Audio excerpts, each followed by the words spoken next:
Mr. Toastmaster, fellow Toastmasters, and guests. Not sure exactly I'm going to inspire enthusiasm, but hopefully I will inform and maybe inspire some actions in the future.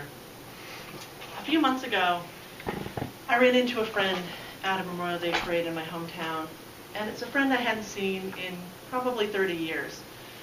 As we were catching up, we started talking, and I was catching her up on everything that had happened to me over the last 3 decades, and she kept making these funny little remarks, and I said, wow, you know, it's like, as much as I think I've changed in 30 years, she really still knows me.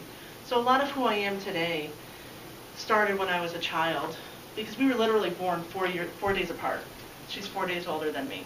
So she's known me my whole life. And our mothers were best friends, and so we spent a lot of time together as we were children. And she started catching me up on her story, and I realized that a lot of who she is today is also depends on where she came from. And so I thought about growing up with her, and we had gone to grade school together, and I knew she had struggled in grade school academically and socially. She didn't have many friends. She had a small, close-knit circle, but really she didn't go outside of that circle a lot. And so when we went to high school, we actually went to different high schools. I went to one close to our town, and she went to another. But we had remained friends even through high school because we only lived a mile apart, so we were practically the only girls our age within walking distance of each other. And we were sitting on my porch one day, and she got really quiet. We were talking about girl things, high school things, and she got really quiet, and she looked at me, and she said, you know, my father beats me. That was my reaction. I was at a loss for words. I was speechless. I had known her my whole life, and I had no idea. It was a complete shock to me. And it was something that she had kept a secret from me, and I assume most of her friends. And as she started talking, she was telling me that, you know, he beat both her mother and her older sisters as well. And I knew he had had a bad temper, and I knew he was mean, but I had no idea how mean.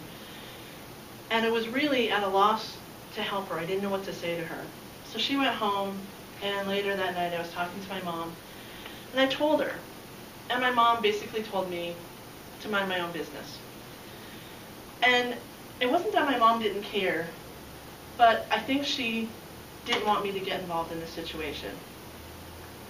And later on I realized, of course, our mothers were best friends, so my mother probably had known the whole time. And as I got a little bit older, I realized that probably a lot of people in town had known the whole time as well. But no one did anything to help these women out. And we grew up, and as we were about to graduate from high school, she came to me and told me she was pregnant. And she had found this guy. I didn't care for him, but he told her he loved her. He told her he was going to take her away from the situation. So she went with him, and after graduation, they moved in together, and they had their baby, and got married, and had a couple more kids, and eventually ended up divorced because, like I said, he was not a nice person, but at least he got her out of the abusive situation. But as she was catching me up on her life as it had happened after high school, I began to think back on that time in high school, and if there was something I could have done differently to help her out. Because at that age, I didn't know how to help her. I didn't know what to do for her. And so I did a little research as I was thinking about this, and found out that 25% of girls who come from physically abusive environments end up pregnant in their teenage years. 80% of physically abused children end up with some kind of psychological or psychiatric disorder. A lot of them suffer from depression and anxiety. And even worse, 30% of them will end up abusing their own children later in their lives. So it's a cycle that really just continues to happen. And then I went to talk to my niece. And she is the trainer for the Vermont State Police. She trains them on domestic violence situations and how to handle family situations like this. And so I asked her, I said, is there anything as a teenager that I could have done to help my friend out? And the picture she painted was very bleak. She said, not really.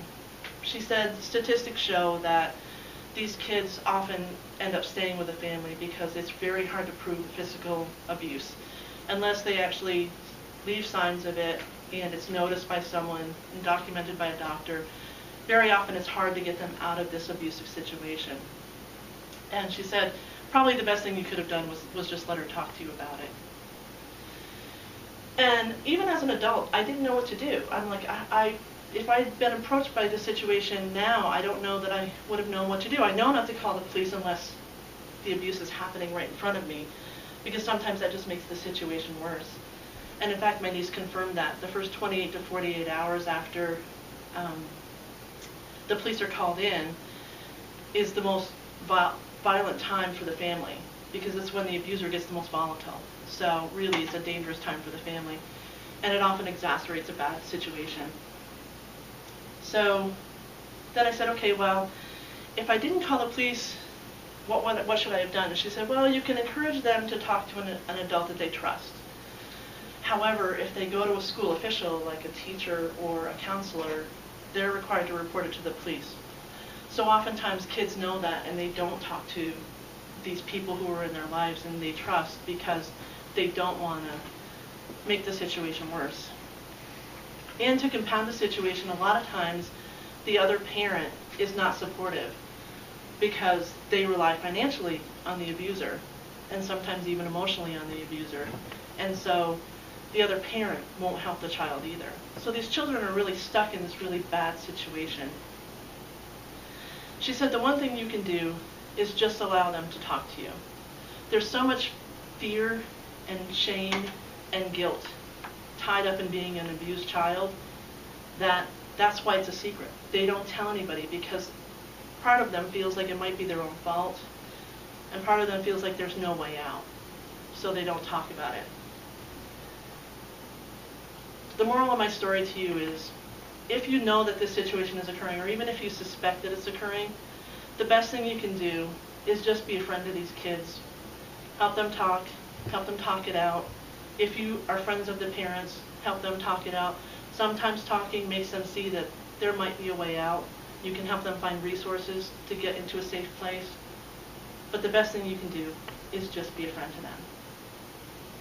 Mr. Toastmaster.